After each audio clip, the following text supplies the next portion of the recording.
Chers auditeurs, chers téléspectateurs, bonjour. Merci d'être dans ce face-à-face assez particulier puisqu'il est spécial. Nous sommes au Congo central. Le 9 mai, il était élu. Le 27 juin, il était investi. 200 jours depuis son élection, 150 jours depuis son investiture. Où en est le Congo central? Docteur Guy Bandundu Guidi, bonjour. Bonjour, monsieur Lussakweno. Vous êtes le gouverneur, vous aviez un programme. Nous le déclinions au cours d'une campagne qu'on avait particulièrement suivie sur Top Congo. Nous vous recevions le jour de votre élection. 200 jours après de l'élection, 150 jours pour les puristes. Quant à l'action, qu'est-ce que vous pouvez dire de vos premiers pas de gouverneur de cette province? Bonne question. Allez, les premiers pas, on va dire qu'ils sont sûrs. Parce que l'on est arrivé dans un contexte qui était assez particulier, donc il a fallu prendre quelques semaines pour nous rassurer que nous serions en mesure de mettre en place notre vision. Donc je peux confirmer que nos pas sont sûrs vers l'accomplissement de notre vision. Vous parlez notamment dans votre vision de cohésion provinciale. Est-ce que la province, on parle, pour ceux qui ne savent pas, de 3 anciens districts, tout à fait. Bas-Fleuve, Cataracte, Lukaya, qui ne s'entendaient pas forcément. Est-ce qu'aujourd'hui ça va mieux? Parce que votre élection était la plus disputée, une vingtaine de candidats, jamais vu nulle part ailleurs. Pour terminer un mandat, ça faisait un peu beaucoup.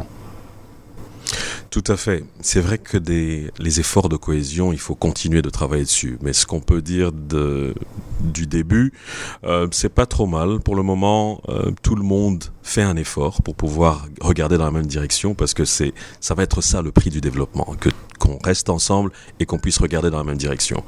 Donc à ce stade, oui, la cohésion, elle se porte bien. Il y a encore quelques efforts à faire, mais à ce stade, on y arrive tout doucement. Regardez dans la même direction, mais quelle direction? Maintenant, ça, il faut le fixer. Direction du développement. Oui. Quel type de développement? Récemment, toute la semaine d'ailleurs, la semaine dernière, les auditeurs ont pu le suivre. Nous étions au Congo central. Un peu auparavant, nous étions en Banza-Ngungu. Nous avions rencontré les investisseurs. Monsieur Kassembo pour le citer, PPC, Investissement International. Plus récemment, on a été directement à la population. En termes de développement, est-ce que tout le monde regarde dans la même direction? Au moment où on parle de développement des 145 territoires, d'autres parlent de partage du flux des importations en termes de port entre Matadi et Boma. Certains n'oublient pas que port était un port et que Boma était un port d'exportation et qu'il fallait produire au Mayombe. Tout le monde regarde dans la même direction de développement, mais quel développement? Quel modèle de développement? Alors la question, elle est fondamentale parce que je crois qu'il faut d'abord commencer par les priorités, il faut commencer par le début. Et donc si on veut parler développement pour une province qui est comme celle du Congo central, il faut d'abord savoir quels sont nos atouts. Et les atouts d'une province comme le Congo central, c'est d'abord l'agriculture. Donc pour parler développement, il faut parler agriculture dans une province comme la nôtre. Mais parler d'agriculture à ce stade, il faut poser des bases. On ne peut pas commencer à parler d'agriculture sans parler du problème d'enclavement. Le problème d'enclavement, c'est un problème qui est général à l'ensemble du pays. Et donc, pour pouvoir parler d'agriculture, il faut parler désenclavement. Une fois qu'on a atteint nos zones agricoles, parce qu'ici on en a 5, alors il va falloir parler de la question énergétique. La question énergétique, c'est une question fondamentalement liée à la question de développement. Et c'est là que nous sommes exactement. Vous parlez d'agriculture. Oui. Au Mayombe, on a vu que Lukula même a été, on nous l'a rappelé, le territoire le plus industrialisé de l'Afrique centrale. Il n'y a plus rien. Vous parlez d'énergie. On rappelle quand même que nous sommes la province du barrage d'Inga. Oui. De quoi parlons-nous? Est-ce qu'il faut encore chercher à réaliser ce qui a marché dans le passé? Alors c'est vrai qu'on parle de l'histoire, mais on ne peut pas rester figé parce que les choses ne sont pas égales par ailleurs. Hein. Les choses ont beaucoup évolué entre l'époque où on était dans Lukula et Lukula était le fleuron de l'économie, on va dire, nationale. Aujourd'hui, c'est une question de modèle énergétique à adopter. On parle d'Inga, mais on parle d'Inga le projet de l'époque, c'était pas, on n'était pas à l'époque de la décentralisation. À l'époque de Inga, la raison pour laquelle Inga avait été construit, c'est une raison qui n'est plus aujourd'hui d'actualité. Aujourd'hui, nous parlons de décentralisation et chaque province, même si on est dans un cadre national, chaque province doit adopter un modèle énergétique qui est compatible avec son développement. Et ici, donc, nous parlons d'un modèle énergétique qui doit être en faveur de la population, parce qu'on a encore un taux de desserte en électricité qui est très très faible, et c'est paradoxal par rapport au potentiel de la province, mais on est à moins de 20% pour la province, mais pas seulement pour améliorer la desserte en électricité, l'accès à l'électricité, mais il faut aussi de l'énergie pour pouvoir relancer notre industrie. Donc c'est pour cela que je dis qu'à ce stade, les choses ne sont plus égales par ailleurs. Vous avez également parlé de Lukula, bien évidemment. Aujourd'hui, avec les différentes décisions et l'histoire a fait que le tissu économique, notamment le poumon économique de la province, est complètement par terre. Mais le potentiel demeure parce que les terres sont là. Et je pense que toutes les possibilités agricoles de la province sont encore présente. Donc, il va falloir juste remettre les choses dans l'ordre pour pouvoir relancer notre machine. Dans les faits, que signifie remettre les choses dans l'ordre ? Remettre les choses en ordre, c'est d'abord commencer par un thème qui n'est pas souvent abordé et qui peut fâcher. Ça pourrait être notamment la réforme agraire. À l'époque, les terres ont appartenu à plusieurs entreprises. Aujourd'hui, ces entreprises-là ne sont plus existantes. Elles ont été passées à d'autres personnes sous forme d'amphithéose. Ces personnes-là, est-ce qu'elles ont été capables de relancer ou de maintenir l'activité agricole dont elles ont bénéficié ? Ça, c'est toute la question. Aujourd'hui, la province a besoin de terres pour pouvoir relancer son agriculture, en tout cas remettre sur les marches les entrepreneurs agricoles. La province, oui. En termes étatiques ou la province en termes investissement privé ? Les deux. Il est vrai qu'aujourd'hui, il faut qu'on fasse la politique de nos moyens. On a certes une politique, on a une vision, mais aussi on a un gap, on a un déficit en termes de financement propre au niveau de la province. Et le seul moyen de pouvoir régler ce déficit-là, c'est de recourir notamment au secteur privé. Donc nous recherchons et nous sommes en train de mettre en place des modèles qui pourraient permettre à la province et au privé de travailler ensemble. Le résultat attendu à quel terme ? 1 mois, 2 mois, 3 mois, 6 mois ? Court et à moyen terme, parce qu'il y a des projets qui peuvent être développés. Et donc, il y a des projets qui sont déjà sur la table et qui vont être développés d'ici, en tout cas, on espère, la fin de l'année déjà, parce qu'il y a des projets qui peuvent être... dans l'agriculture, on a toute forme de projets. Il y a des projets qui sont très, très à court terme, et puis il y a des cultures un peu plus pérennes. Donc, dans les 6 mois, on va avoir déjà nos premiers projets agricoles rendu ici au niveau de la province. Premier projet, premier investissement. Autre secteur dont vous avez parlé à votre arrivée, finance et bonne gouvernance. Où en est-on ? Je sais que vous avez nommé de nouveaux dirigeants à la DGRKC, qui est la Direction Générale des Recettes. Nous avions ici à Matadi reçu aussi votre ministre des Finances qui nous a promis plein de choses pour lesquelles nous allons d'ailleurs retourner le voir. Mais quels sont déjà les premiers résultats ? Les premiers résultats des mesures qui ont été prises, on va dire que les résultats sont encourageants. Parce que quand on est arrivé, la première chose, c'était d'abord de prendre des mesures conservatoires, le temps de bien maîtriser l'appareil des finances publiques qu'on avait trouvé.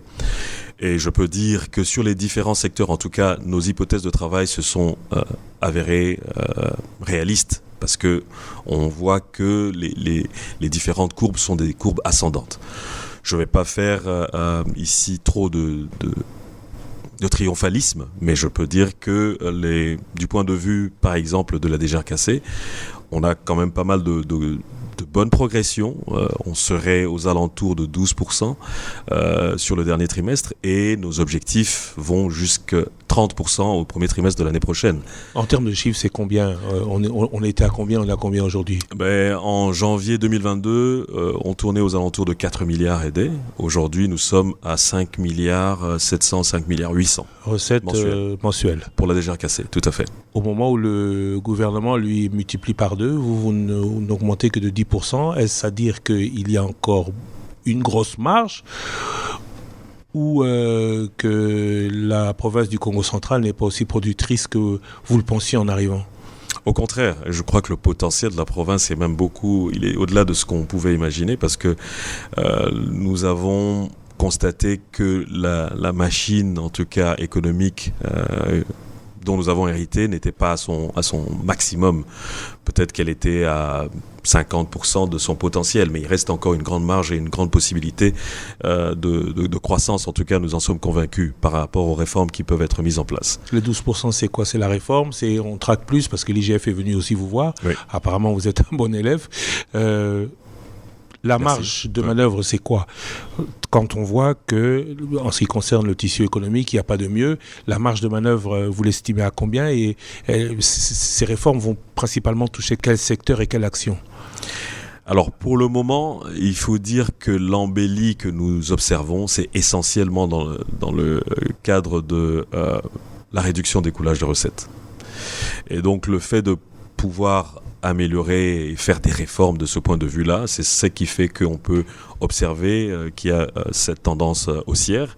Mais bien évidemment, nous attendons à pouvoir diversifier l'économie provinciale pour avoir plus de recettes. Mais ça prend un peu plus de temps à se mettre en place. Ce qu'on peut observer maintenant, c'est le résultat d'une bonne gouvernance et d'une politique rigoureuse en termes de gestion. Vous avez notamment créé une commission particulière pour les péages. Alors le péage, c'était le vrai scandale. Tout à fait. Aujourd'hui, vous en savez plus? 5 millions, plus que ça? Parce qu'en règle générale, on parlait d'une cinquantaine de millions de recettes par an. On en est où? À 50 millions? À beaucoup plus?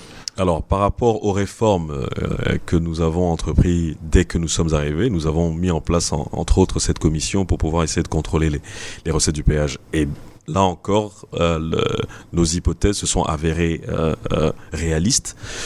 Parce que, sans vouloir entrer dans la précision des chiffres, mais dès les premières semaines, on a pu remarquer qu'il y avait un gap d'environ $50,000 par semaine. Enfin, $50,000 par jour, que dis-je? $50,000 par jour de gap. Donc, $50,000 par jour ont été récupérés du seul fait que... Absolument, du fait de la présence de la commission qui a été mise en place. Donc ça donne sur un mois, on a 1,5 million. Et ça, c'est sans avoir appliqué toutes les réformes du point de vue de la numérisation des péages, parce que ça, je pense aussi que ça va être une belle réforme qui va nous permettre de mieux contrôler. Mais la seule présence de nos agents a permis de ressortir un gap de $50,000 par jour sur les recettes. Donc ça va nous permettre de revenir sur la table de négociation avec un peu plus de conviction. Ça veut dire que les déclarations faites par l'exploitant du péage étaient sous-évaluées, ou que à la pratique, un certain, on va dire, laxisme entre guillemets, pour ne pas dire plus, faisait que $50,000 chaque jour disparaissaient? Il faut dire qu'au niveau de la gestion du péage, en tout cas de la nationale numéro 1, il n'y a pas que le concessionnaire. Donc il y a plusieurs acteurs qui interviennent là, il y a notamment le circuit bancaire et tout ça. Donc quand on envoie une commission comme celle-là, c'est une commission qui voit tous les intervenants. Et quand il y a une plus-value de ce genre, bien évidemment, on peut questionner tous les différents intervenants pour voir d'où venait éventuellement la fuite. Mais on ne peut pas pointer du doigt un seul des intervenants. Je pense que la solution de ce problème va être dans l'automatisation et la numérisation des systèmes de péage comme ça se fait partout ailleurs. Chose que tout le monde accepte partout ailleurs à l'étranger. Absolument. Ici au Congo, on n'aime pas trop de numérisation et digitalisation. On va devoir s'y faire parce que c'est le seul moyen de pouvoir avoir une gestion saine. Tous les acteurs sont d'accord? On va les contraindre. Parce que de toutes les manières, le plus grand perdant dans tout ça, c'est la province.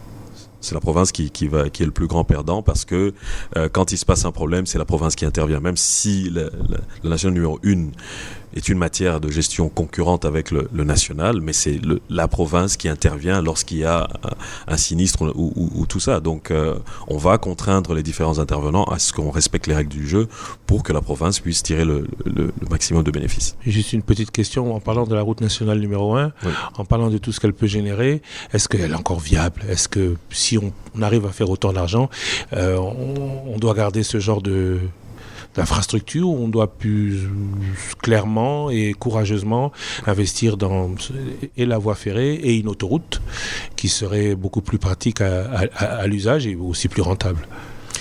Écoutez, c'est clair, ça n'a même pas besoin d'être démontré. Aujourd'hui, cette route n'est plus compatible avec les ambitions, non seulement nationales, mais les ambitions provinciales non plus. Parce que avec une infrastructure comme un port, le port en eau profonde, on ne peut pas se contenter d'une route à 2 voies, une allée, une retour, parce que vous voyez bien tous les dégâts que ça peut faire dès qu'on a un accident, c'est toute l'économie qui est paralysée. Je crois qu'on devrait être un peu plus ambitieux et avoir le courage d'aller sur des autoroutes à 4 voies, parce que on va avoir 4 ports qui vont être fonctionnels et on a besoin de relancer l'économie. La voie ferrée, elle est indiscutable parce que on peut pas envisager une économie florissante sans voie ferrée. Donc c'est clair. Mais tout cela est du ressort non pas de la province mais du national. Tout à fait. Vous le regrettez ? Je vais être honnête avec vous. C'est pas que je le regrette, mais encore une fois, pour moi, la décentralisation, c'est une merveilleuse opportunité.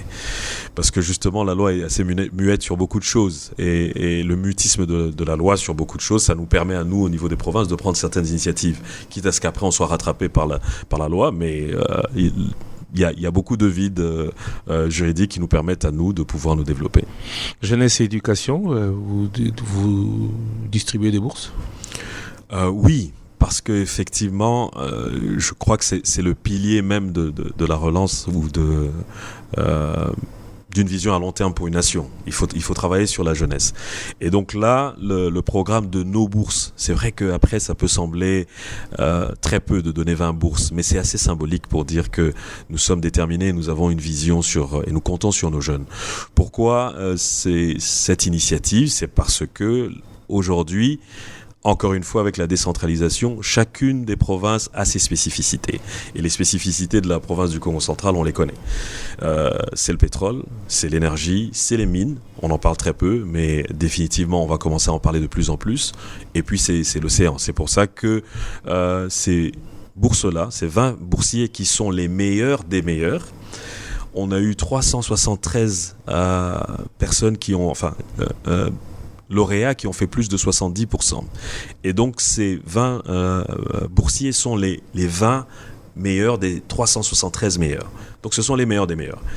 Et donc, on leur a donné des bourses dans des domaines qui sont spécifiques à la province, la géologie, les sciences maritimes, les mines, le pétrole, les hydrocarbures. Donc c'est vraiment vers cela qu'on voudrait avoir l'expertise pour pouvoir développer la province. Donc ce sont vraiment des bourses pour qu'ils soient, ou qu'on ne dise plus, on va y arriver, parce que je rappelle que nous avons parcouru une partie de la province et que nous avons recueilli de nombreuses plaintes à soumettre au gouverneur. Ils vont permettre que l'on fasse moins appel aux Quinois ou aux ressortissants d'autres provinces pour des travaux à effectuer dans la province. C'est une évidence. Ou des fonctions. C'est une évidence parce que pour certains secteurs, malheureusement, on n'a pas forcément l'expertise locale. Dieu merci, on n'a pas forcément besoin non plus de recourir à une expertise étrangère s'il y a des compatriotes qui l'ont. Quel que soit le lieu d'où ils proviennent, ils sont les bienvenus pour travailler. Mais je pense aussi que c'est aussi le bon moment pour qu'il y ait les personnes qui vivent ici maîtrisent un peu mieux leur environnement. Alors, jeunesse et éducation, il y a aussi la prime de la gratuité. 10 écoles dans chaque territoire. Il n'y avait pas assez d'écoles, vous en construisez ou vous rénovez des écoles qui... parce qu'on voit qu'il y a certaines écoles qui ont besoin de plus que d'un coup de peinture. Pourquoi construire de nouvelles écoles alors qu'il y en a qui ont besoin ou que l'enseignement en règle générale, enseignement qui dans les provinces relève de la province, aurait besoin d'autre chose que de nouvelles infrastructures? Non, mais on vient d'en parler. Il y a un déficit en termes de compétences et des compétences spécifiques, on va dire. Il faut savoir qu'avec le programme du chef de l'État de la gratuité, ça a ramené beaucoup d'élèves qui étaient encore à la maison. Ça leur a donné l'accès à l'école. Et donc aujourd'hui, il y a probablement un déficit infrastructurel de l'éducation. Donc on n'a jamais assez d'écoles. Mais aujourd'hui, on a fait le programme dont vous parlez, c'est une école technique par territoire. Donc on en a fait 10 qui sont quasiment finis. Je pense qu'à partir de la semaine prochaine, on va devoir les mettre à la disposition du ministère de l'Éducation. C'est justement pour répondre à cette question de spécificité là. Une école technique par territoire. Allez, je prends un cas. Ngobé Matadi. Ngobé Matadi se plaint, de ne pas avoir assez de professeurs et de ne pas avoir assez de subsides pour tourner. Et là-bas, on fait quoi? On lui construit une école concurrente ou on devrait plutôt renforcer ses capacités? l'un n'exclut pas l'autre. Vous savez que tout cela se met dans le contexte du programme présidentiel des 145 territoires, qui est une vision bien claire du chef de l'État. Ça veut dire construire, réhabiliter, équiper. Et donc, dans le programme des 145 territoires, il y a 93 écoles qui sont ciblées, 71 centres de santé. Et ce programme-là vient en appui justement du développement. Nous faisons que la part du provincial. Et toutes ces écoles dont vous parlez font partie de ce programme-là. Et nous pensons que les deux ensemble vont booster le développement de la province. Alors pour terminer avec vos réalisations, le programme du gouverneur, nous étions le 9 mai à en parler, le 27 juin à constater que vous étiez investi. On a parlé de coalition provinciale, finance, jeunesse, sécurité. Sécurité. Priorité. Prioritaire. Mais avec quels moyens à moins d'un, on nous dit que le président a donné 2 véhicules et que vous avez dit qu'on ne les mette pas encore en fonction. À Tchela, on dit que ça n'existe pas. À Lukula, je n'ai pas souvenir d'avoir vu encore qu'on n'a pas tout vu. À Boma, il n'y en a plus. À Matadi, c'est et la province et le maire, chef-lieu, qui participent à la motorisation de la police. En quoi est-ce qu'une police sous-équipée peut, ce que vous dites tous, en tout cas autorité, à l'opposé des populations, assurer une sécurité qu'elle ne voit pas? Alors, il faut... c'est vrai que vous avez pris un domaine très sectoriel de la sécurité, mais pour une province comme la nôtre, le domaine sécuritaire, il touche plusieurs secteurs. Parce que notre province, déjà, c'est une province qui a 2 frontières. On n'a pas 2 frontières, que dis-je? On a 2 frontières terrestres et une frontière liquide. Ça veut dire que nos problèmes sécuritaires ne sont pas les autres, les mêmes problèmes sécuritaires qu'il y a ailleurs. Il y a effectivement l'insécurité urbaine avec le phénomène qu'on connaît, ça devient endémique avec les Kuluna. On a une nationale numéro 1 qui fait presque 500 km. Donc c'est aussi des problèmes que d'autres n'ont pas. Récemment, vous avez vu qu'il y a une résurgence de coupeurs de route, mais encore une fois, comme je l'ai dit, on a des frontières. Donc nos problèmes sécuritaires sont assez spécifiques. Alors qu'est-ce qu'on a fait depuis qu'on est arrivé ? Là aussi, la première des choses, c'était après avoir fait l'état des lieux, il fallait savoir exactement où toucher. Et le problème que vous soulevez, c'est essentiellement des problèmes de mobilité des hommes en uniforme, notamment de la police, et des problèmes de communication. Ce qui est sûr, on ne peut pas faire de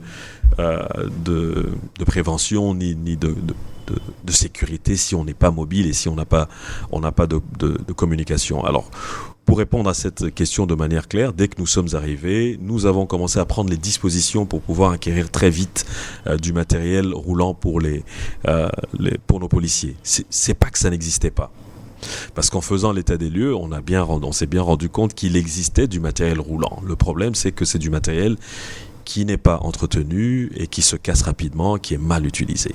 Donc il a fallu d'une part refaire déjà l'état des lieux pour savoir quel était le matériel roulant existant, le remettre en état, mais acquérir aussi du nouveau matériel pour rendre nos forces tout à fait opérationnelles. Et donc la semaine prochaine, déjà dès mardi, je pense que vous aurez probablement un reporter sur place et vous verrez que nous allons remettre aux différents territoires des véhicules flambant neufs, des véhicules d'intervention pour intervenir au niveau des territoires. Des 10 territoires. Des 10 territoires, oui. Des 10 territoires. Ça serait être une police de proximité, mais aussi et surtout, dès la semaine prochaine, il y aura au moins 3 ou 4 véhicules, 4 patrouilleurs sur la nationale numéro 1 pour s'assurer qu'il n'y ait plus, en tout cas, d'interruption ou de tentative de blocage par des inciviques ou des coupeurs de route. Malheureusement, ça se multiplie de plus en plus. Et la police, la maire sortante de Boma, puisque le président de la République vient de changer les animateurs de la territoriale, a parlé d'une police au comportement sorcier. D'accord. En disant, cette police prend des habitudes avec les usagers et peut aussi, elle, être facteur d'insécurité. Est-ce que, comme nous l'a dit la maire de Boma, elle est incompétente en la matière, elle ne peut rien y faire. Est-ce que vous dites comme elle, ou est-ce que vous dites, à l'opposé de ce qu'elle dit, que le gouverneur va s'impliquer pour que ce genre d'actes illégaux ne se reproduisent pas, mais au moins cessent, ou vous allez au moins essayer de les faire cesser?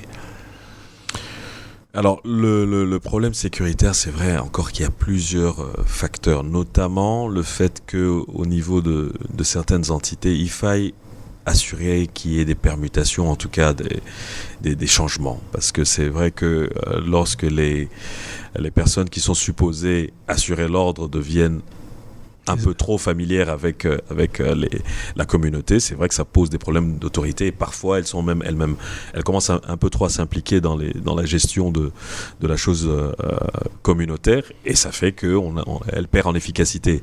Maintenant, le niveau des responsabilités, il est partagé. Il y a ce que le provincial fait, il y a aussi ce que la ville doit faire, ce que le maire doit faire dans ses attributions, et ce que les administrateurs des entités territoriales décentralisées doivent faire, chacun avec son niveau de responsabilité. Il est hors de question de se dédouaner d'une manière ou d'une autre. Ce qu'un maire d'une ville doit faire, il doit prendre ses responsabilités, parce que il y a à sa disposition des forces de police qui sont sous ses commandes, sous sa direction. Donc il n'y a pas de raison de se justifier ou de vouloir botter en touche quand il y a un problème sécuritaire. Le gouverneur va faire en sorte qu'il y ait plus de motivation, que ces policiers permutent. Il en a le pouvoir. Définitivement, on peut le recommander en tout cas, et c'est l'une des solutions que nous recommandons. Économie et développement, on en a parlé un peu, actions sur lesquelles il faut compter dans l'avenir pour le développement du Congo central, le port en eau profonde. Est-ce qu'on peut dire 6 mois ou 8 mois après que ça a vraiment commencé maintenant?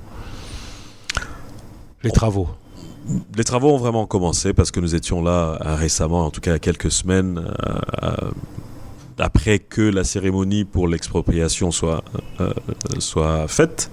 Il y a eu les débuts de l'enrochement. Et l'enrochement, comme vous savez, c'est quasiment le début des travaux. Donc on peut dire que les travaux sont officiellement lancés. Ils ne seront jamais interrompus jusqu'à ce que l'on voit sortir de terre ce port en eau profonde. En tout cas, en ce qui concerne le niveau provincial, nous plaiderons, et nous continuerons, en tout cas en ce qui nous concerne, à pousser le projet pour qu'il ne s'interrompe pas. Mwanda se plaint que peu de Mwandais participent à l'érection de cette infrastructure qui sera la leur principalement.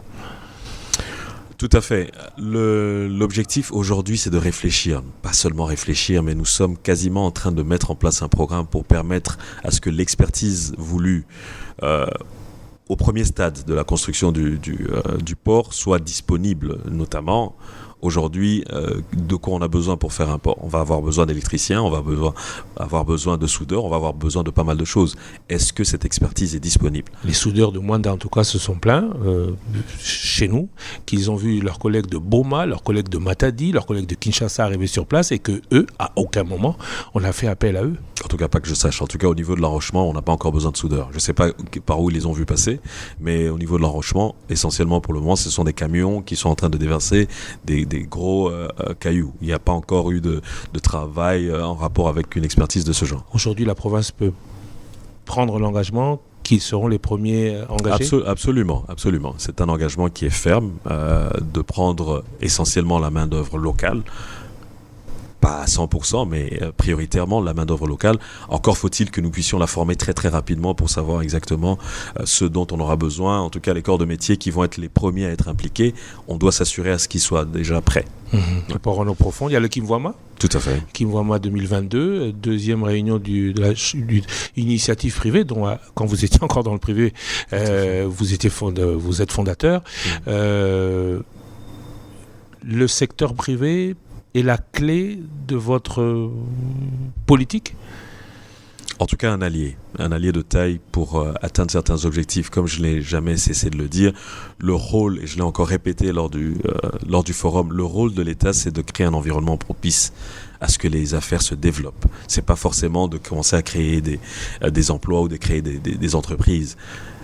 L'État crée l'environnement et ce sont les entrepreneurs qui créent les sociétés. Oui, mais en général, le président du CCIKC, de la CCIKC l'a particulièrement dit lors du discours devant le président de la République. Généralement, l'État crée les conditions pour les investisseurs étrangers. Qu'est-ce qui peut nous faire penser que cette fois-ci, il n'y aura pas que les étrangers, il y aura majoritairement les Congolais qui vont profiter.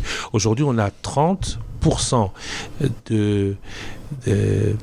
d'appels d'offres de l'État pour les privés congolais contre 70% pour les étrangers. Alors la réflexion du président de la CCIKC était bien claire et son adresse à l'endroit du chef de l'État était bien comprise. L'avantage que nous avons aujourd'hui, c'est d'avoir un chef de l'État qui veut que les choses changent dans ce secteur-là. Bien évidemment, ça prendra un tout petit peu de temps, mais on a quand même des indices qui prouvent que nous sommes sur la bonne voie. Lors du forum et notamment du panel auquel j'ai assisté, on a eu le représentant de l'ARESP qui est l'autorité de régulation sur la sous-traitance privée. Et cet organe-là veille à ce que, au niveau de la sous-traitance, il y ait des participants privés, ce qui est une bonne chose. On a eu aussi le FOGEC, le fonds pour permettre qu'il y ait une garantie. Et cette garantie-là permet aux entrepreneurs nationaux aussi de pouvoir concourir. Donc tout ça, ce sont des signes qui font qu'il y a de la volonté, mais encore une fois, je l'ai mentionné lors du forum, il faudra aussi que du côté des entrepreneurs congolais, qu'il y ait un peu plus d'audace et un peu plus d'initiative. Ils sont moins audacieux, alors que l'on voit, et beaucoup s'en plaignent, les étrangers ont plus d'exonération, les Congolais moins. Et on parle aussi... le président parle de création des richesses congolaises. Est-ce qu'on ne devrait pas plutôt primer ou privilégier le national à l'étranger ? Est-ce qu'on ne devrait pas avoir une politique ferme de ce côté-là, quitte à créer des déséquilibres ? Vous êtes prêt à initier ce genre de choses ? Ah bah oui, tout à fait. À ce stade, parce qu'effectivement, je viens du secteur privé quand même, je sais qu'il existe pas mal quand on regarde en tout cas le code des investissements, il y a plusieurs façons d'aider les entrepreneurs congolais.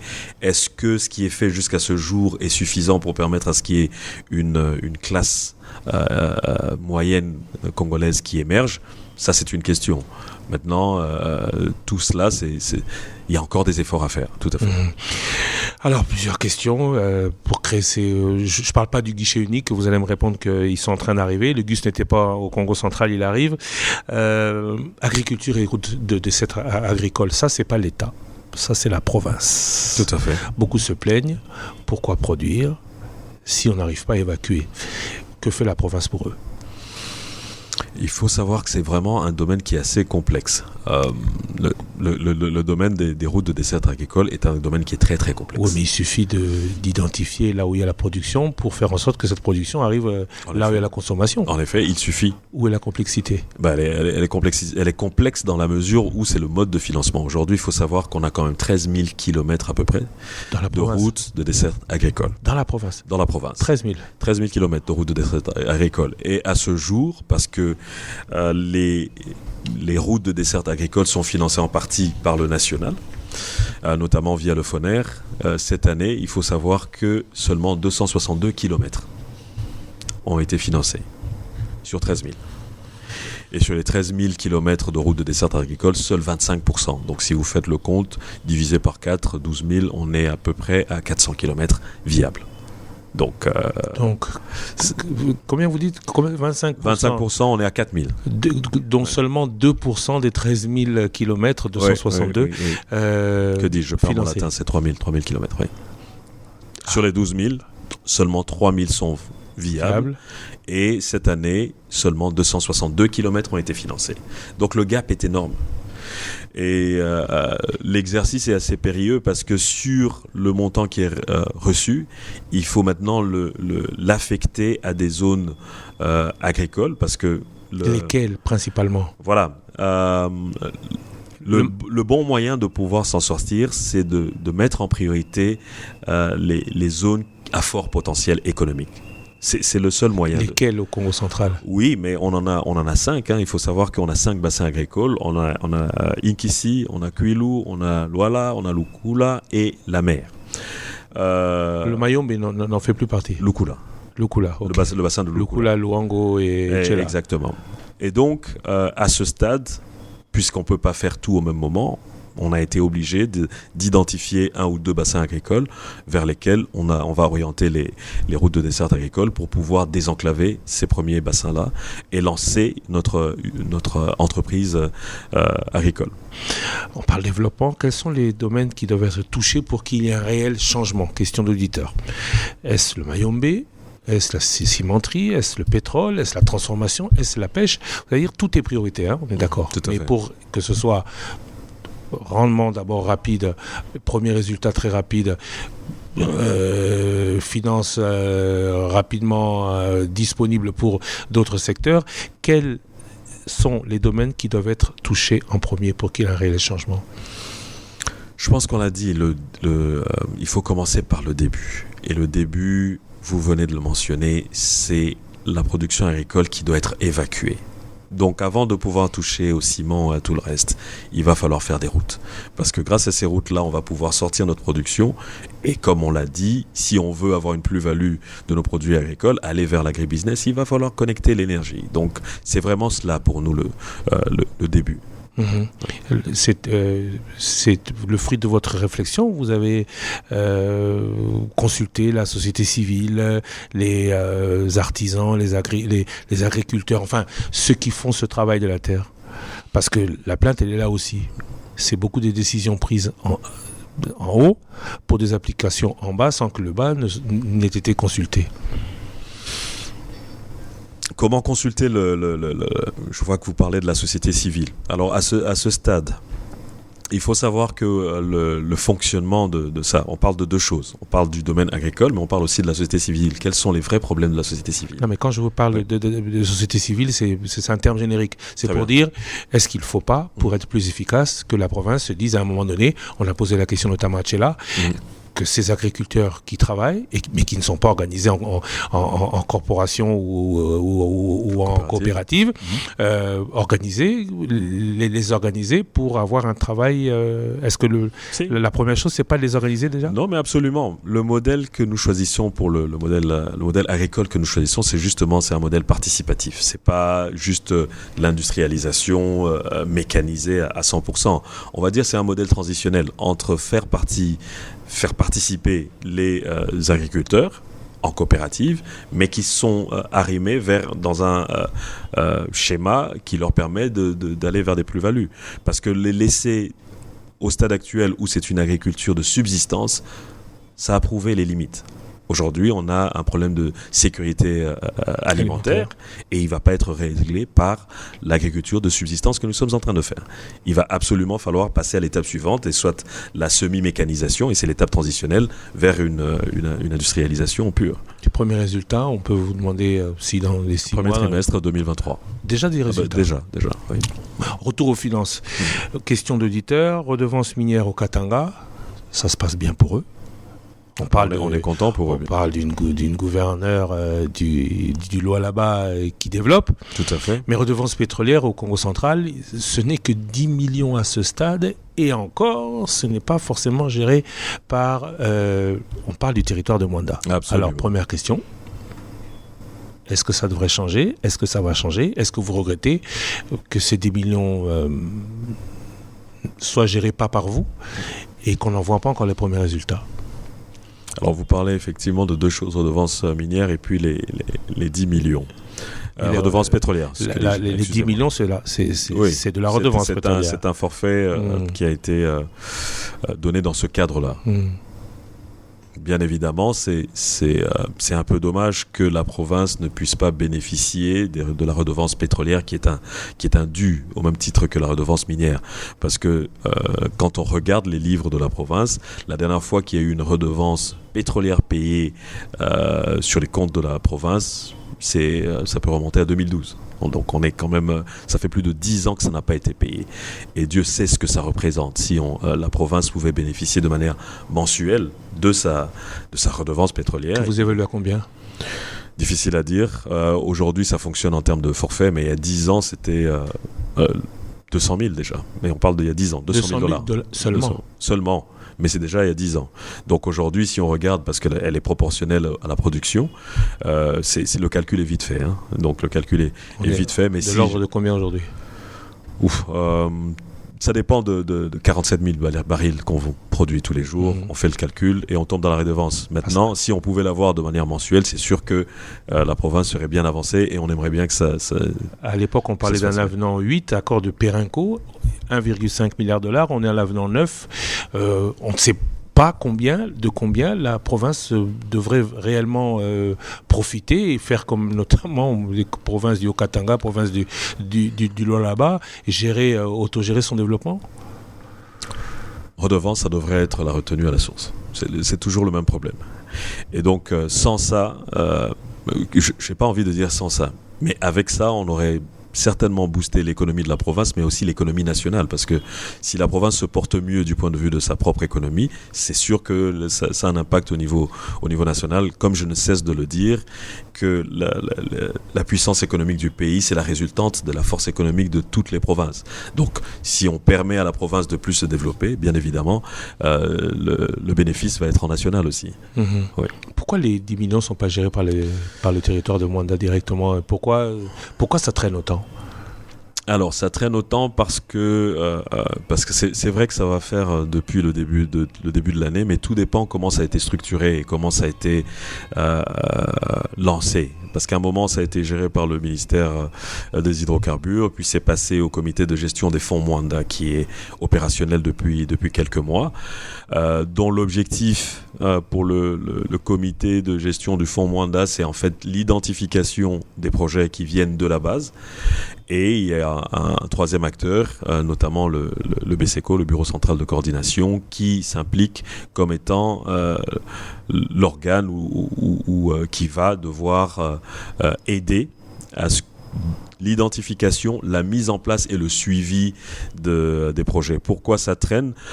J'ai envie de dire que c'est en train d'aller beaucoup plus rapidement depuis qu'on est là, parce qu'il y a une tripartite qui a été signée entre la province, le BCECO et le fonds Mwanda, qui devrait permettre à ce que assez rapidement les premiers projets identifiés soient financés par le BCECO. On parle d'avant la fin de l'année. Donc je pense qu'il y a un chronogramme que nous attendons, parce que la province joue son rôle ici, non seulement d'arbitrage, mais elle joue le rôle de sentinelle pour voir que les choses sont faites correctement. Beaucoup de gouverneurs se sont plaints du non-versement de la rétrocession. Est-ce encore le cas aujourd'hui? Est-ce que c'est aussi votre cas? Oui et non. Parce qu'en principe, la rétrocession, c'est les 40%. Et les 40%, ils n'ont jamais été atteints. Oui, mais les 40%, on n'en parle plus depuis longtemps. On a parlé entre-temps de caisse de péréquation. Vous attendez combien? Est-ce que vous le recevez? Est-ce que ce qui vous est dû du fait de ces aménagements, vous le recevez? Aujourd'hui, il y a un versement qui est fait au niveau de la province. C'est un versement qui est forfaitaire. C'est la discrétion du pouvoir national. Donc on n'est plus dans le cadre véritablement de la rétrocession, parce que le principe de la rétrocession, c'est les 40%. Et on n'a pas les 40%. Alors 40%, ça devrait être combien, à peu près? Difficile à dire. Difficile à dire parce que tout dépend les 40% sont calculés par rapport à la production de la province dans le budget global. Et vous ne savez pas combien vous produisez? Non, je ne saurais pas vous dire, parce que pour le moment, la visibilité que nous avons, c'est sur la visibilité de la province. Mais en national, ce sont des chiffres qui sont au niveau du ministère des Finances, parce que c'est le ministère des Finances qui doit les publier. Donc le ministère des Finances ne vous renvoie pas le relevé du compte de ce que vous produisez, et donc ne vous distribue que ce qu'il a envie de vous distribuer?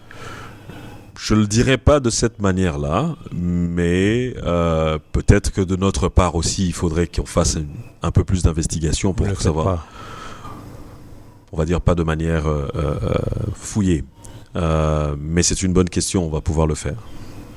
La rétrocession vient donc, vous dites, un forfait de combien, on peut savoir?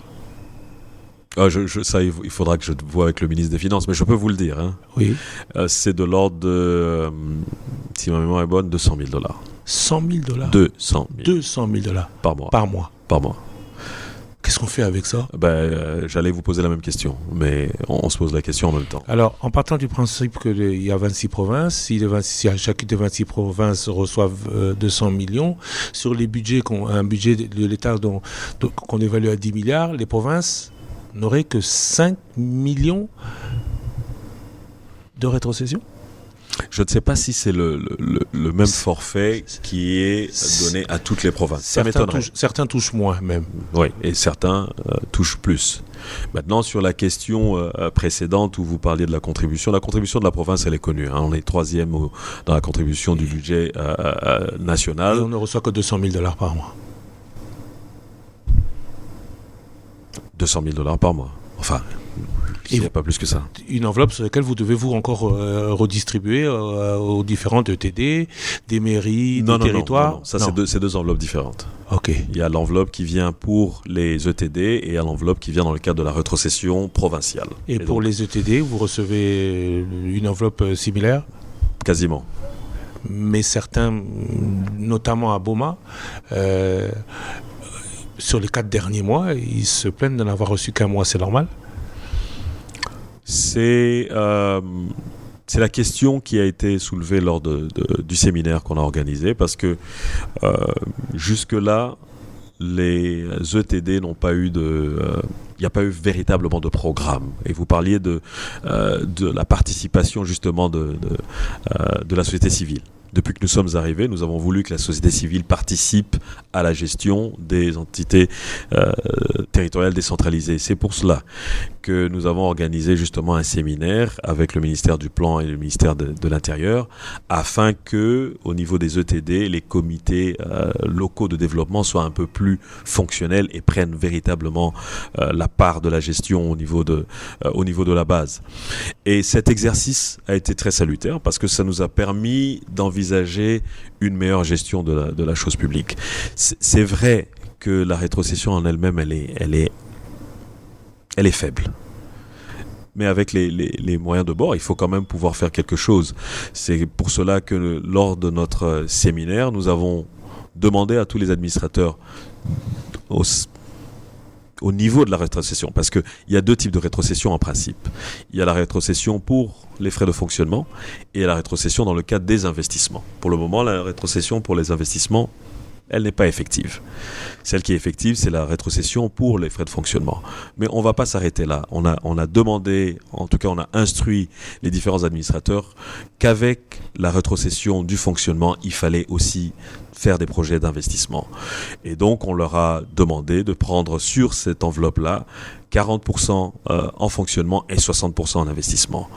La conséquence, elle va être tout à fait simple. Au niveau des différentes ETD, pour éviter justement qu'il y ait disparité des programmes, parce que s'il y a disparité des projets, à la fin de la journée, on n'arrive pas à avoir une vraie visibilité. Donc on a essayé d'identifier les problèmes qui étaient généraux pour l'ensemble de nos ETD, et bien évidemment, la question la plus fondamentale, c'est l'accès à l'eau. Ça peut paraître paradoxal, mais il n'y a pas d'eau dans nos villages. Et nous avons demandé, en tout cas pour les 6 prochains mois, que chacune des ETD identifie des projets en rapport avec l'accès à l'eau. Et c'est cela qui va être financé. Et nous pensons avoir un impact visible avec ça. Pour terminer, Monsieur le Gouverneur, je voudrais avoir des questions précises sur des réponses précises sur des questions précises posées par nos auditeurs. Tchéla, à quand la réflexion de la route nationale 12 ? Il y a une semaine, nous avons eu la visite du ministre national des ITPR qui est justement passé par rapport au projet de la réhabilitation de la RN12 Manter de Tchéla. Donc, de manière imminente, je pense qu'avant la fin de l'année, les travaux devraient commencer. À Boma, les enseignants de Boma sont déçus d'être considérés comme des enseignants de brousse alors qu'ils sont dans une ville ? Question technique à voir avec le ministère de l'Enseignement. On va essayer provincial. Provincial, tout à fait, pour voir d'où viendrait ce problème.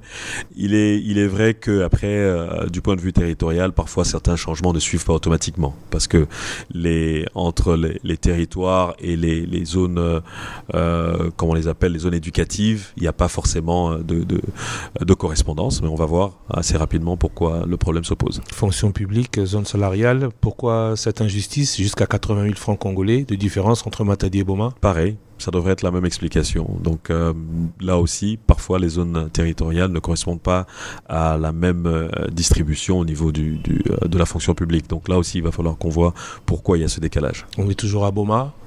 Est-ce que, comme vous l'a demandé la dernière réunion que vous avez convoquée ici à Matadi avec les responsables à Boma, vous allez faire revenir l'importation des voitures d'occasion à Boma?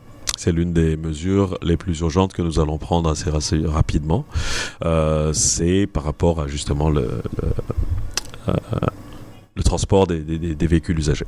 Est-ce que la province n'a pas pu empêcher que les voitures qui viennent par l'Angola entrent sans contrôle technique au niveau de l'Oufou? C'est tout un dysfonctionnement, c'est le dysfonctionnement même de l'appareil de l'État, parce qu'il y a eu une décision qui a été prise, mais la décision n'a pas été suffisamment encadrée, parce qu'à partir du moment là où on demande à ce que tous les véhicules qui doivent entrer doivent avoir un contrôle technique au départ et à l'arrivée, il faut donner des mesures d'encadrement, parce que si on l'impose sur un port Boma et en ce moment là on fait pas de mesures d'encadrement, c'est sûr que tous les armateurs ou les importateurs vont essayer de dévier cette clause-là pour faire entrer leurs marchandises sur notre point d'entrée. Il suffira à ce moment-là d'obliger tout le monde soit à aller à Boma ou alors tous les véhicules d'occasion qui arrivent dans un autre port, le renvoyer à Boma, parce que pour le moment, il n'y a qu'à Boma, on le voit, on l'a vu, les images, nos auditeurs les ont vus, le contrôle technique OCC Boma, le seul du pays pour le moment, en tout cas dans la partie occidentale du pays, il est vide. Tout à fait. C'est une mesure qui a été salutaire, qui a été prise en 2017, mais comme je l'ai dit, elle n'a pas été suffisamment encadrée. Et donc le rôle au niveau provincial, ça va être maintenant de mettre de compléter cet arrêté-là avec des mesures d'encadrement qui va contraindre tous les importateurs à passer par Boma et à le rendre, à en faire un port spécifique. Ramener les voitures à Boma ne va pas vous créer des problèmes avec les autres ports, Matadi notamment? Je pense que le problème économique, c'est pas un problème qui faille traiter de manière individuelle. Je pense que l'économie de la province, c'est une économie, c'est plusieurs maillons d'une même chaîne. On peut pas commencer à dire qu'il y a une des provinces, ou en tout cas l'une des villes les plus importantes qui est en train de se mourir, et penser que les autres villes vont être épargnées. Je pense qu'il faut bien que tous les maillons de la chaîne soient reconnectés pour que l'économie puisse développer. Donc il va falloir faire des concessions de part et d'autre. Boma encore, construction d'un stade. Le stade Sokol n'est plus effectif à Boma. On pourrait aussi à Matadi parler du stade Lumumba que nous avons visité. Les travaux semblent avoir repris, mais pas de stade. Dans vos deux principales villes, ça ne dérange personne? Ça ne gêne personne? Alors, j'ai pas envie de faire des faits d'annonce, parce que c'est pas trop mon style de travail, mais je peux quand même vous dire dans un avenir assez proche, les travaux du stade de Sokol de Boma vont reprendre, et nous pensons les achever au même titre que nous allons achever les travaux du stade Lumumba de Matadi. Embouteillage inextricable. Nous sommes à Matadi pour venir. Vous arrivez, il vous faut 350 km, 4 à 5 heures pour faire le trajet de Kinshasa à Matadi, et au moins la moitié pour faire les 15 km qui suivent. Chaque gouverneur est venu avec son idée, mais pour le moment, c'est toujours kiff bourricot.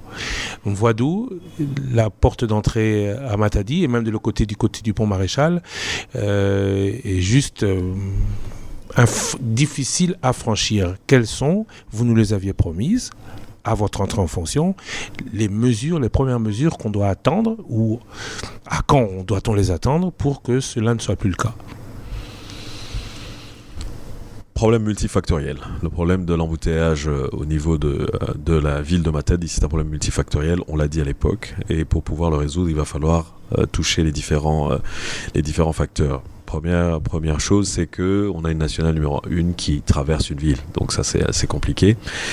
Deuxième évidence, c'est que nous avons une activité portuaire qui s'intensifie par rapport aux 10 dernières années, sans que forcément le réseau routier à l'intérieur ne se développe. Ce qui fait qu'il y a beaucoup plus de trafic, il y a beaucoup plus de poids lourds qui veulent accéder au port et ça provoque un chaos. Troisième problème, c'est qu'on a un marché juste à l'entrée de la ville, le marché de voies dont vous en avez parlé. Quatrième, c'est l'indiscipline qui est viscérale et endémique sur de nos conducteurs.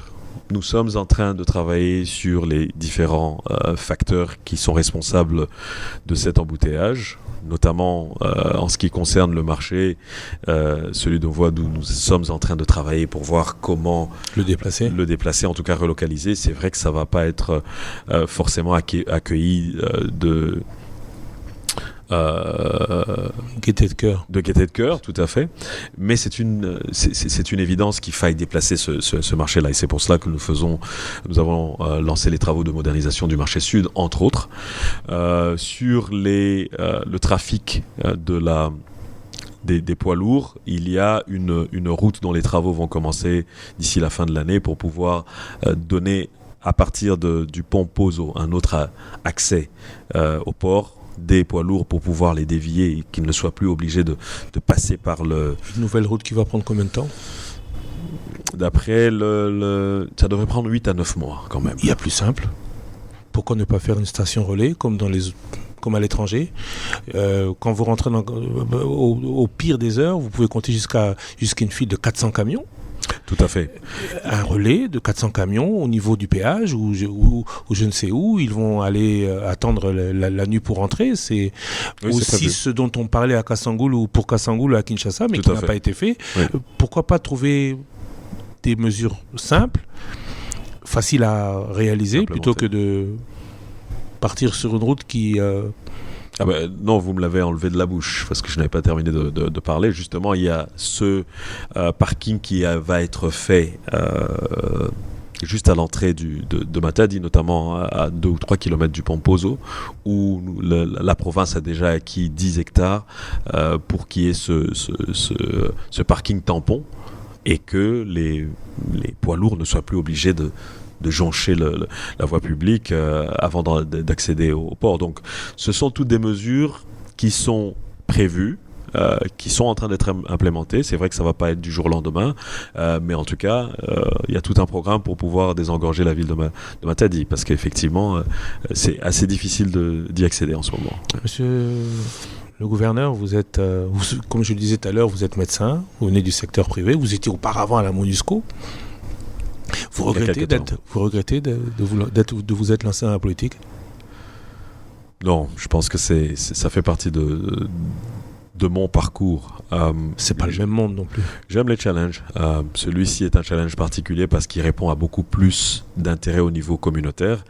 Dans ma profession de médecin, c'est vrai que quand tu es médecin, c'est vocationnel et tu donnes beaucoup de toi-même pour tes patients. Et je pense que c'est cette fibre-là qui me pousse à me mettre beaucoup plus au service d'une plus grande communauté. Donc j'ai la chance, j'ai l'opportunité maintenant d'être beaucoup plus effectif et de rendre service à un plus grand nombre. Donc quand on voit toutes les priorités, toutes les choses à relever, est-ce que ce challenge est possible à relever ? Possible. Il n'est pas impossible. Je pense que vous avez vu en 5 mois qu'est-ce qui a déjà été possible. C'est vrai que c'est une goutte d'eau dans une grande mer, mais en mettant les bonnes bases, je pense que ça peut permettre à la machine de redémarrer. Vous avez récemment été sujet à polémique après votre accueil en Banzaboma du président de la République. Est-ce qu'à ce moment-là, vous n'avez pas douté ? D'ailleurs, qu'est-ce qui s'est passé ? Qu'est-ce que vous avez pris des mains ? Ce qu'on dit, hein, on n'a pas vu plusieurs angles de la caméra, mais ce qui a circulé le plus, c'est celui-là. Qu'est-ce qui s'est passé entre vous et l'évêque avant la salutation du président de la République ? Alors, ce que je vais dire, c'est que, sans forcément entrer dans les détails de la cybercriminalité ou de la cybertechnologie ou quoi que ce soit, ou de la cyber mauvaise foi, tout ce qui s'est passé, c'est juste un problème protocolaire. il y a eu, juste avant l'arrivée du chef de l'État, au moment où nous étions en train de constituer la haie d'honneur pour l'accueillir, il y a eu un changement de dernière minute. Le changement de dernière minute, c'est que au départ, nous étions placés à gauche du tapis rouge, et puis en quelques minutes après, les services du chef de l'État se sont rendus compte que la portière du véhicule du chef de l'État s'ouvrirait plutôt à droite du tapis rouge. Et donc, dans cette entrefaite de vouloir replacer la haie d'honneur du côté droit du tapis rouge, il s'est fait que le véhicule du chef de l'État surgissait et que son protocole l'avait déjà annoncé. C'est ce qui fait que derrière moi, il se trouvait encore Monseigneur Kimbeni, qui lui n'avait pas encore rejoint la haie, et comme vous le voyez dans les images fidèles de l'accueil du chef de l'État, c'est le protocole qui finalement le fait venir pour qu'il puisse se placer à ma droite et pouvoir saluer le chef de l'État comme il se doit. Maintenant, dans certains angles, effectivement, ça peut donner l'impression qu'il y a eu une superposition, mais la distance protocolaire entre moi et le Monseigneur était suffisamment respectée. Donc, il n'y a pas eu de contact entre nous. Vous parlez de cybercriminalité ou du super n'importe quoi. À quoi vous faisiez-vous référence ? Écoutez, une vidéo qui est montée dans des conditions exécrables et dans lesquelles on remet en cause la qualité de la sécurité du chef de l'État, pour moi c'est du cyber n'importe quoi. Et donc qui ne mérite pas qu'on s'y attarde, et j'ai même pas envie d'y revenir forcément. Le plus important, c'est que ça occulte la fête qu'il y a eu ce jour-là, parce que le chef de l'État venait pour le lancement officiel de l'électrification du plateau de Mbanza-Boma. Il faut savoir que ce plateau-là regorge quand même deux bonnes écoles de la province, et c'était pas un événement anodin. Donc finalement, on passe d'un événement qui est festif et pour revenir à quelque chose d'aussi puéril, je veux dire. Oui. Que l'accessoire supplante l'essentiel, c'est pas le quotidien d'un politique au Congo ? Malheureusement, je crois qu'on devrait être plus focus sur les questions essentielles, et les questions essentielles, elles sont là. Elles sont les questions sécuritaires, ce sont les questions de sécurité alimentaire, ce sont des questions d'éducation, ce sont des questions de développement, et essentiellement, j'ai envie de pouvoir parler beaucoup plus de ces choses-là, de parler de cohésion provinciale, que de nous attarder sur des polémiques qui ne nous feront pas avancer.